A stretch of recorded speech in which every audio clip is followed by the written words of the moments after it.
Hello, this is Meredith Devine, and I'm going to walk you through my CMS program that I created for my LDT 832 class. This was my final project. Just some background before I begin. We had to select a learning objective that we teach in our traditional classroom and convert it so that it could be adaptable into a CMS or a management system for computers for students to access if they were learning on electronic devices or in a complete electronic learning environment. So what I decided to do, I teach geometry at the high school level. I chose the topic of quadrilateral proof to complete the CMS. This is a lesson plan that you're looking at right now. You can see it has different components, each of which I will walk you through in just a moment.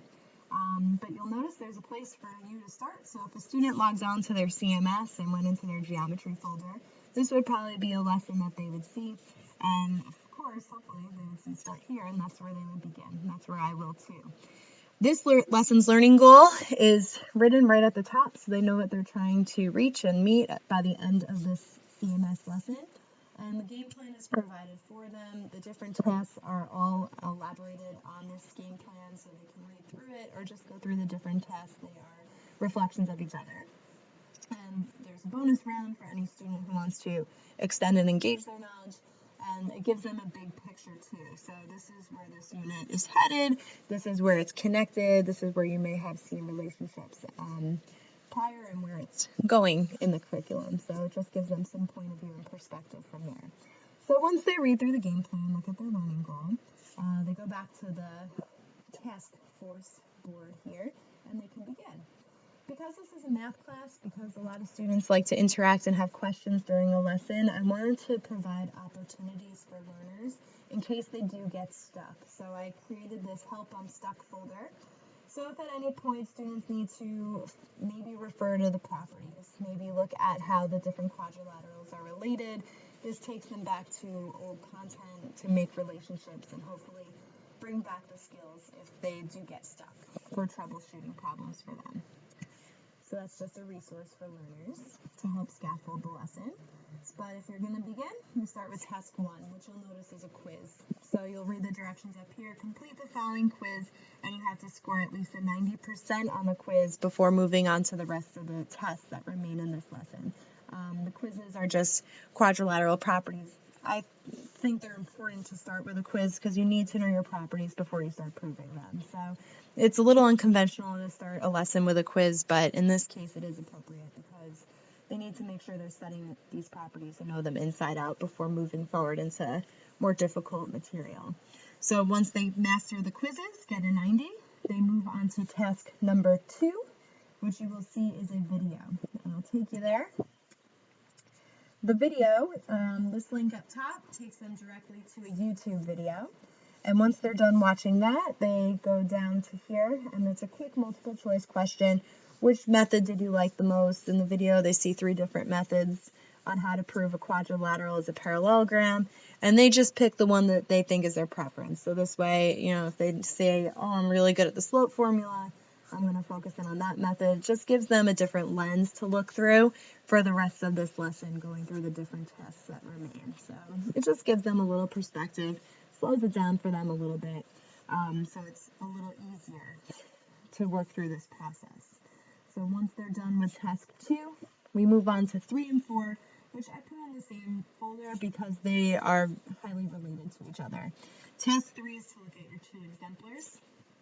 You'll see exemplar 1 and exemplar 2, student work that they are going to evaluate. And you'll notice one is probably a little bit better than the other. Exemplar 1 doesn't have as many details. It doesn't have a conclusion, where example 2 is nicely organized, has a conclusion, has a nice graph plotted.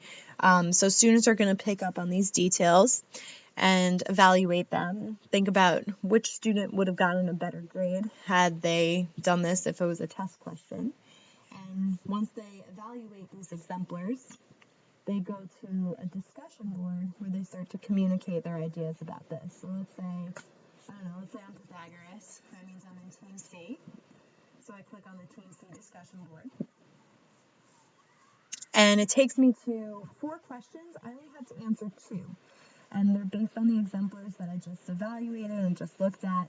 And once I put my responses up to 2 questions, then I'm required to engage in conversation with my other group members who also responded to questions to build a discussion about what makes a good proof, what are details that are important to incorporate, and how do I make sure my response is nice and thorough. So that's where they kind of engage with each other and build understanding on what good proofs are supposed to look at. It's very constructivist in this part because they're building on each other's knowledge and each other's experience of interaction with the different learning goals. So the discussion board is probably, this part of the lesson is probably one of the most important takeaways for students by the time they're done with these different tasks.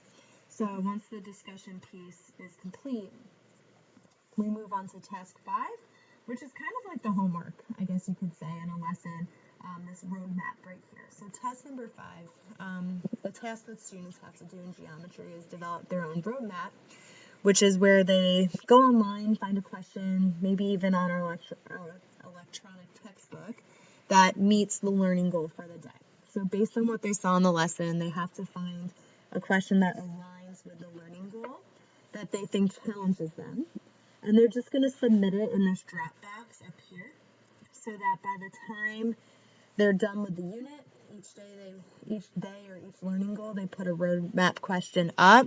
They're building their own practice exam. So as we get closer to the test, now they have a bank of questions they can use to help them study for the test. That challenge them, that they have answers to, so they answer it here. That's appropriate for them to get ready and meet the learning standards. Once they're done with that, they're basically done with this lesson. If they'd like to engage a little bit further and work with some vocab, there is a bonus round for those students who like to interact that way.